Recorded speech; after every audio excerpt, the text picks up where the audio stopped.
I think one of the things that that I associate strongly and appreciate so much from the work of Tony Robbins is the power of states, right? Like how important it is to affect your state and how much of the quality of your life and the quality of your decisions and actions are dependent on the state that you are in. So, like if you can just get yourself in a powered, like, I mean, even if you think about it for yourself and you think about the your confidence in your willingness to do things that you want to do um when you're in a positive state, empowered state, versus if you're kind of in a, well, kind of this kind of state, whatever you call that, like when you're in a this kind of state, the likelihood and probability of you taking action where you're like, yes, I'm gonna do this, or like, I'm scared but I'm gonna do it anyways, is like zero, right? Or 10%. Maybe you just kind of just use the power of your will to get yourself to do something, as opposed to when you're in an empowered state, excited state, or happy state, you're much more likely. You're like, if you're happy and you're like at ease or super excited or pumped, you're much more likely to take that action or do something that you want to do, but you don't know how to do or whatever it is. And so if you can just, if like state management, learning how to manage your states, internal states, and get yourself into a peak state, I think is such an important thing to do. Like if you can just get yourself psyched up. I mean, if I think about it for myself, the quality of my life, and maybe specifically the excitement and juice that I have for life is so dependent on the like the amount of time that I spend in empowering and positive states. Like if I have a moment in my day where I'm just pumped up and excited, and the thing is, like, it doesn't even have to be about something in particular. I can just be listening to music that I love, and getting pumped up and excited. And then when I'm singing along to my favorite songs and, getting into it, I'm grooving, I'm feeling good, my energy is high. And then from that state, I can take on the world, that feels so good. Just because of that state that I'm in. And then from there, magic can happen. But if I'm not there, then, I'm just like, oh yeah, I'm not feeling it's there. So I think the mind is an important tool. But your nervous system is like if used properly, your kind of like internal state is like a wrecking ball that you can use to slash through any limiting beliefs that you have. But again, it's about conditioning that over time. When you become, you can actually address some of those limiting beliefs that you have. But that's another important one: state management. Yeah, so it sounds like it's kind of like you have this mind, and it can operate on different frequencies. And depending on the frequency that it's on, that it's currently tuned to, it will produce different output.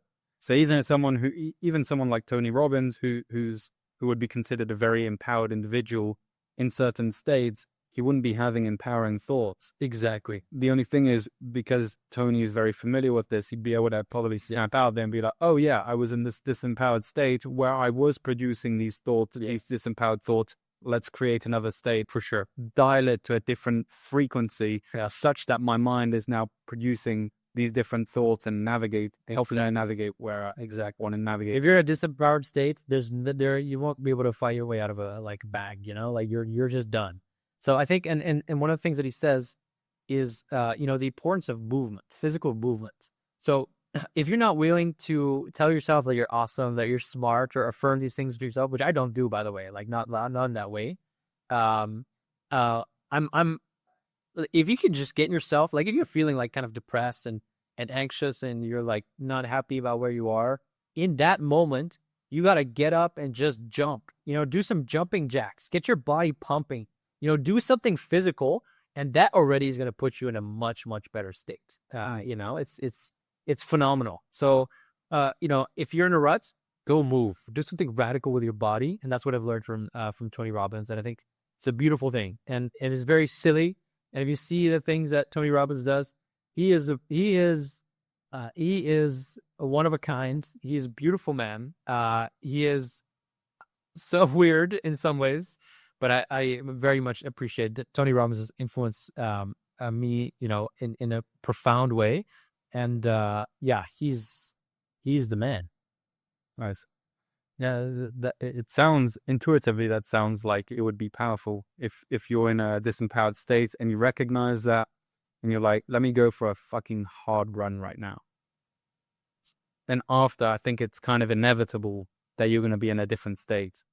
The only thing is, because I've experienced this and I've been in these states and then had these thoughts of like, maybe I'll just work out or maybe I'll go for a run or whatever. And I have in the past opted to not do that.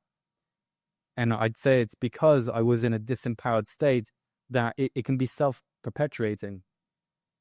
And so because of the disempowerment or the disempowered state, I then chose not to. Whereas if I was in an empowered state and I was like, why don't I just go for a run to get in an empowered state? I'd be like, fuck yeah, I'll do that. But because I was in a disempowered state, those thoughts were the ones deciding. Yes. And those thoughts, or I decided, but those thoughts were the ones bubbling up in my consciousness. And therefore I allowed them to influence me and decided not to. What I've discovered recently, which has been effective with cold showers in the morning. I've done cold showers for a long time. At the same time, there's always that moment of the fuck. Right before getting in, it's always there. And I noticed recently in the past few days that I've had considerably less hesitation to getting in there. There's always been hesitation, but in the last few days since I've been implementing this, there's been considerably less hesitation. And what it's been is a change in focus. So I realized that when I was walking into the cold shower before, I was like, fuck, and I was thinking of the cold water. And it's like, yeah. And a few days ago, instead of thinking like that, I thought, hey, just think of how good you're going to feel when you get in. Because I always feel fucking fantastic when I come out of the cold shower. And you feel so good. And they're just pointing out a completely different question. You can ask yourself, what is it going to feel like once I turn the cold water on? Different question from how am I going to feel after the cold shower, right? Same scenario, same thing, right? Completely different focus. Right. Both are going to happen, but you're focusing on one or the other. Exactly. And it's amazing. A significant reduction in my hesitation. Significant. Just by being like, okay, I get in, I have the moment of hesitation, I think of the cold, I might think of how good you'll feel when you get out. And then I'm like, let's fucking do this. It's just a bit cold. Otherwise, you torture yourself and you're like, cold, fucking so cold. Yeah. And I think, this speaks also to the importance of developing a discipline, at least a little bit, because you have to have the discipline to be able to get yourself to do the things that you don't want to do, but are going to be good for you. And that is something you also have to condition over time. And you have to start small baby steps in whatever capacity. It might be just standing up. It might be just stepping outside of your door. It might be just turning on the cold water for, 1 second or 2 seconds at the end of your shower, whatever it is. But the more that you can do these little habits over time, just little things to kind of affirm to yourself that, yes, okay, I can actually do it. And then you do it, then eventually it just becomes a part of, who you are. But discipline is an important trait, I guess, to cultivate, essential.